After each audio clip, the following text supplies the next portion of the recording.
పండగలైనా పెళ్లిలైనా వస్త్రాలకు వేదిక ఒకటే, అదే ఎస్ఆర్ షాపింగ్ మాల్. ఫ్యామిలీ అంతటికి అన్లిమిటెడ్ ఆఫర్స్. నమస్తే, నేను Keshav. Welcome to Suman TV.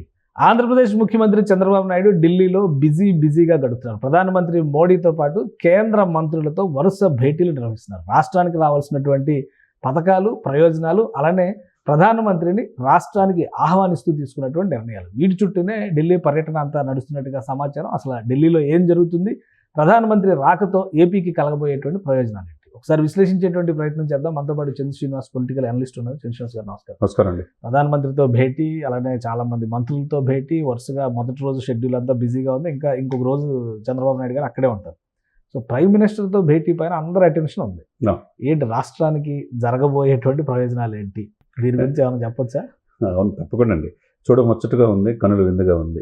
ఆయన ఒక్కడే కాకుండా సైన్యాన్ని తీసుకెళ్ళాడు, అటు ఎంపీలని, మంత్రుల్ని. అంటే అది గతంలో మర్చిపోయారు అప్పుడున్న ముఖ్యమంత్రి గారు. ఆయన ఒక్కడే వెళ్ళేవాడు, ఏం మాట్లాడుకున్నా ఎవరికి తెలిసేది కాదు. కానీ ఇప్పుడు రాష్ట్ర సమస్య 3 పార్టీలు ఒకే మాట మీద వెళ్తుంది. మనం చూసాం, పవన్ కళ్యాణ్ గారు వెళ్ళినప్పుడు 7 మంత్రులతో సమావేశం అయినప్పుడు కావచ్చు, ప్రధానమంత్రి సమావేశం అయినప్పుడు కావచ్చు, రాష్ట్ర ఆకాంక్షే వాళ్ళకు 7 ప్రాజెక్టులు తెచ్చుకుంటారు. 2 ఎంపీలు ఉదయ్ శ్రీనివాస్ కావచ్చు, బాలశౌరి గారు, ఆయన మాట ఉన్నాడు. అదేవిధంగా ఈరోజు చూస్తే సెంట్రల్ మినిస్టర్తో పాటు రాష్ట్ర ఎంపీలు, రాష్ట్ర మంత్రులు అంతా ఇది రాష్ట్రం నుంచి కేంద్ర ప్రాతినిధ్య మంత్రులు. ఇది అంటే ఎప్పుడైనా కలిసి ఉంటే కలదు సుఖం ఉన్నట్టు యూనిటీ ఇక్కడ కనపడుతుంది. అందరూ ఒకటే అనేది టీం వర్క్. ఆ టీం వర్క్ ఉన్నప్పుడు రాష్ట్రాల మీద కేంద్రం కూడా వీళ్ళంతా ఒకటి, వీళ్ళు త్వరితగతిన ప్రాజెక్టు పూర్తి చేయాలా, మన వాగ్దానాలు నిర్వర్తించుకోవాలనే ఆలోచన కేంద్రానికి కూడా ఉంటుంది. అంతే కదండి. ఇప్పుడు వైష్ణవ్ అక్కడ సమావేశం అవుతుండో పాటు నిర్మలా సీతారామన్ కావచ్చు, తర్వాత అటల్ బిహారీ వాజ్పేయి 100వ జయంతి అన్నిట్లో, తర్వాత నడ్డా గారి ఇంట్లో సమావేశం అవుతారు. అంటే ఏ విధంగా అమిత్ షా గారితో కూడా సమావేశం. ఇవన్నీ చూస్తుంటే కదా ఆంధ్రప్రదేశ్కి మంచి రోజులు స్పష్టంగా కనపడుతున్నాయి. బడ్జెట్లో ఎప్పుడు లేని విధంగా మనం చూసాం ఆ ప్రాధాన్యత. ఇప్పుడు మళ్ళా రేపు ప్రవేశపెట్టబోయే బడ్జెట్లో కూడా ఏపీకి కావాల్సిన వాటిలో ఏదైతే ఇంపార్టెంట్ అంటే చిరకాల వాంఛ ఆంధ్రులకి ఉక్కు, విశాఖ ఉక్కు, ఆంధ్రుల హక్కు అనేది, అది దాన్ని కూడా ప్రైవేట్ పరం చేయకుండా ఉండడానికి మాట్లాడినట్టుగా తెలుస్తుంది. అదేవిధంగా బీజేపీ కూడా ఉంది కాబట్టి బీజేపీ కూడా రెస్పాన్సిబిలిటీ అక్కడ. రేపు జనవరి 8 జరగబోయేదండి, చాలా కీలకం. మోదీ గారి పర్యటన అంతకుముందు వాయిదా పడింది కాబట్టి ఒకవైపు ఏమో అమలాపురం ఉన్నారు, ఒకవైపు నక్కపల్లి దగ్గర, విశాఖ దగ్గర అన్నారు, అనకాపల్లి అన్నారు, రకరకాల. ఏదైనా కానీ ఇప్పుడు ఈ ఏదైతే నక్కపల్లి దగ్గర ఇదే గ్రీన్ హైడ్రోజన్ హబ్ అనేది ప్రారంభోత్సవానికి ఆయన ఇన్వైట్ చేసినట్టుగా తెలుస్తుంది. ఆయన వచ్చిన సమయంలో మల్టిపుల్గా దాంతోపాటుగా ఇక ఇది ముఖ్యంగా విశాఖ రైల్వే జోన్ శంకుస్థాపన, ఎందుకంటే రైల్వే మంత్రి కూడా అక్కడ ఉన్నాడు కాబట్టి అది కూడా ఆశ కనపడుతుంది స్పష్టంగా. ఆల్రెడీ అయిపోయింది డిజైన్, బిల్డింగ్ డిజైన్ కూడా, zonal head quarters building designs కూడా రైల్వే బోర్డు రిలీజ్ చేసేసింది. ఇంకోటి steel plant, Visakha Arcelor metal steel plant, అది కూడా ఎందుకంటే 3-4 చేసుకుంటే ఇవే దాదాపు 1,00,000 కోట్ల రూపాయల ఇన్వెస్ట్మెంట్స్ లెక్క చెప్తున్నారు. ఉత్తరాంధ్రకి పెద్ద వరాల జల్లు అని చెప్పని అంటున్నారు. ఉంటాయా అంత 1,00,000 కోట్ల రూపాయలు? తప్పకుండా ఉంటాయండి. ఎందుకంటే ఇది చాలా ప్రపంచవ్యాప్తంగా ప్రసిద్ధి చెందినవి, మనకు తెలుసు. ఈ స్టీల్ది మనకు తెలిసిన అంశమే. అదేవిధంగా ఉత్తరాంధ్ర మనకి ఆయా దశాబ్దాల తరబడి అనేక పార్టీలు వచ్చినా వెనకబాటు గురి అవుతున్నాం, వలసలు వెళ్తున్నారనే బాధ ఉత్తరాంధ్ర ప్రజల్లో ఉంది, ముఖ్యంగా శ్రీకాకుళం, విజయనగరం, విశాఖపట్నంలో. దాన్ని ఈ కూటమి ఇప్పుడున్న ప్రభుత్వం మీరు అన్నట్టు ఈ ప్రాజెక్ట్స్ కనుక తీసుకొస్తే కనుక ఆ వలసలు తగ్గిపోతాయి, ఎంప్లాయ్మెంట్ కూడా ఉత్తరాంధ్ర కల్పించవచ్చు. ఇక అక్కడున్న 2 ఎమ్మెల్యేలు, ఒక ఎంపీ వైసీపీకి ఉంది, అది కూడా పూర్తిగా క్యాప్చర్ చేసుకునే అవకాశం క్లియర్ అయిపోతుంది. మొన్న మన్యం మొత్తం కవర్ చేశారు గిరిజనులది పవన్ కళ్యాణ్ గారు. ఇప్పుడు రేపు ప్రధానమంత్రి మోదీ గారికి వచ్చిన తర్వాత ఉత్తరాంధ్రని మేము ప్రత్యేక దృష్టితో చూస్తామనేది ఈ నమ్మకాన్ని కూటమి కలిగించగలిగితే, ఎందుకంటే ఈ కూటమిలో బీజేపీ, జనసేన, టీడీపీ ఉన్నాయి. ఈ 3 కలయిక అద్భుతంగా పనిచేస్తున్నారు. ఏవి కావాలో వీళ్ళు చక్కగా మ్యాచింగ్ గ్రాంట్ ఇస్తామన్నారు. సకాలంలో మీరు ఇస్తే కనుక మేము చేయాల్సింది మేము చేస్తామని చెప్పి అంటున్నారు. ప్రాజెక్టు పంపిస్తున్నారు, అధికారులు 24 గంటలు కష్టపడుతున్నారు. గతంలో అది మనం చూడలే. కాబట్టి ప్రాజెక్టులు వస్తున్నాయి. ప్రాజెక్టులు అన్నీ కూడా 6 నెలల్లో జరిగిన పరిణామం. 6 నెలలే కదా, ఇంకా 4 సంవత్సరాలు 6 నెలలు ఉంది. ఈ 6 నెలలు ఇన్ని మల్టిపుల్ ప్రాజెక్ట్స్ 1,00,000 కోట్లు విలువ చేసి రావటం అంటే మామూలు విషయం కాదు.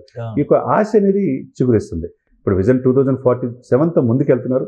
అదేవిధంగా ఆంధ్రప్రదేశ్లో ఒకవైపు రాజధాని పనులు శరవేగంగా పూర్తవుతున్నాయి, పోలవరం పూర్తవుతున్నాయి. మీరున్నట్టు ఈ దీర్ఘకాలిక ప్రయోజనాలు చూస్తే ఇటువంటి ప్రాజెక్టులు వస్తే కనుక ఎంప్లాయ్మెంట్ కూడా చాలా పెద్ద ప్రాజెక్టులు కదా. హైడ్రోజన్ హబ్ కానీ, ఈ స్టీల్ ఫ్యాక్టరీ కానీ, ఆర్సిలర్ మెటల్ స్టీల్. ఇప్పుడు ఉన్న పరిస్థితుల్లో విశాఖ స్టీల్ ప్లాంట్ గురించి ఎక్కువ డిస్కషన్, ఒక ఎమోషను, సెంటిమెంటు ఇవన్నీ ఉన్నాయి. కొత్తగా ప్రైవేట్ కంపెనీ వస్తే విశాఖ స్టీల్ ప్లాంట్ ఉంచుతారా, ప్రైవేట్ పరం చేస్తారా, ఏం చేస్తారా అనేటువంటి టెన్షన్ వాతావరణం ఉంది. ఆల్రెడీ ఉద్యోగులు అయితే చాలామంది ఎంప్లాయీస్ ఆందోళన బాట పడుతున్నారు. సీఎం ఢిల్లీ టూర్ తర్వాత రేపు పీఎం రాబోతున్నటువంటి తరుణంలో దానిపైన ఏమైనా తీపి కబురు చెప్పే ఛాన్సెస్ ఉన్నాయా? ఉండొచ్చండి, ఎందుకంటే ఇది సెంటిమెంట్తో కూడిన పని, ఆంధ్రుల ఎమోషన్తో కూడిన ఇది. అటువంటిది ఉండొచ్చు. ఇప్పుడు ఆ స్టీల్ ఫ్యాక్టరీ వచ్చినా దీన్ని కదిలించకుండా ఏ మార్గాలు చేయాలో కూడా ఆలోచించవచ్చు. ఇప్పుడున్న సిచ్యువేషన్లో కదపరని అనుకుంటున్నాను, ఎందుకంటే గాజువాక పరిధిలో ఉండే ఉద్యోగులంతా అక్కడే ఉంటారు. అంతకుముందు అదే ఆయన పోటీ చేసినప్పుడు పవన్ కళ్యాణ్ గారు వాళ్ళ కోసం చాలాసార్లు నిరాదీక్షకి వెళ్ళారు. ఆ ప్రజలు ఆయనకు ఓటు అయిపోయినా కానీ నేను అఖిలపక్షం తీసుకెళ్తాను మోడీ గారి దగ్గరికి రమ్మన్నప్పుడు ఎవరు రాలా ముందుకి.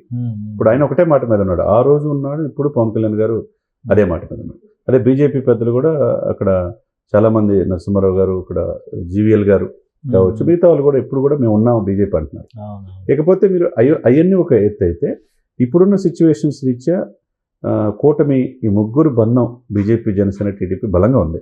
ఈ సిచ్యువేషన్స్లో దాన్ని అనవసరంగా ఉత్తరాంధ్రలో ఇన్ని ప్రాజెక్టులు తీసుకొస్తా, స్టీల్ విశాఖ దాన్ని ఒక్కటినే ప్రైవేట్ పరం చేయటమా, లేకపోతే ఇది చేయటమా, క్లోజ్ చేయటం అనేది చేయరనే నేను అనుకుంటున్నాను. రెడీగా బడ్జెట్ విషయంలో లోటు బడ్జెట్ కానీ అమరావతికి ఆల్రెడీ అలాటెడ్ 15,000 crores మొన్న ఇంటరిమ్ బడ్జెట్లో పెట్టారు. ఈ బడ్జెట్ వచ్చేలోపు అవి రిలీజ్ అవ్వాలి. సో ఇవన్నీ తొందరగా రిలీజ్ చేయండి అని కూడా చంద్రబాబు నాయుడు గారు విజ్ఞప్తి చేశారనేది సమాచారం. ఈ 2 నెలల్లో ఆ ఫండ్స్ మొత్తం ఎలకేట్ చేయడానికి అవకాశాలు ఉన్నాయి. ఉంటాయండి, అంటే పూర్తిగా కాకపోయినా మ్యాక్సిమం 90% ఎలకేట్ చేసి రిలీజ్ అయితే కానీ పనులు త్వరితగతిన పూర్తవుతాయి. మళ్ళీ నెక్స్ట్ వచ్చే బడ్జెట్లో కేటాయించే అవకాశం ఉంటాయి కాబట్టి అది కూడా పూర్తిగా నిర్మలా సీతారామన్ గారితో కూడా చర్చలు జరిపినట్టుగా తెలుస్తుంది. ఇవన్నీ జరిగితే కనుక, ఎందుకంటే ఎన్నో ఆశలతో ఈ కూటమిని 164 సీట్లు ఇచ్చారు, 21 మంది ఎంపీలు ఇచ్చారు కాబట్టి అభివృద్ధి, సంక్షేమం 2 కలిపితో ప్రజలు చూస్తున్నారు. ఆ విధంగానే ఈ కూటమి వచ్చిన కాడి నుంచి 6 మాసాల్లో ఏది ప్రయారిటీయో ఆ ప్రయారిటీ ముందుకెళ్తున్నారు. 1వ తారీఖు ఇక పెన్షన్ సీటింగ్ కావచ్చు, జీతాలు ఇవ్వటం కావచ్చు, తర్వాత ప్రధాన క్రమంలో రోడ్లు వేయటం, అక్కడ అమరావతి పనులు ప్రారంభించడం, పోలవరం 2027 కల్లా పూర్తి చేయటం, ఇవన్నీ కూడా ఒక టైం బౌండ్ పెట్టుకున్నారు కాబట్టి ఆయన నిద్రపోవట్లేదు, ఎవరు నిద్రపోయినట్టుగా ఆ ఉంది.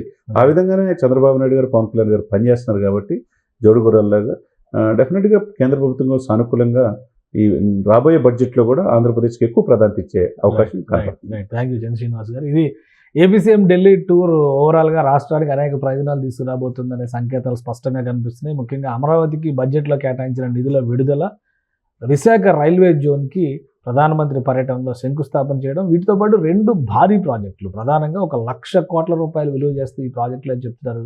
Hydrogen hub, Arcelor metal steel factory, వీటికి కూడా శంకుస్థాపన చేసేటువంటి అవకాశం ఉంది. ఇక విశాఖ స్టీల్ ఫ్యాక్టరీ మీద ఒక స్పష్టమైన విధానాన్ని ప్రకటించడానికి కూడా అవకాశాలు ఉన్నాయని చంద్ర శ్రీనివాస్ గారు విశ్లేషిస్తున్నారు. ఇది స్పెషల్ డిస్కషన్. Keep watching.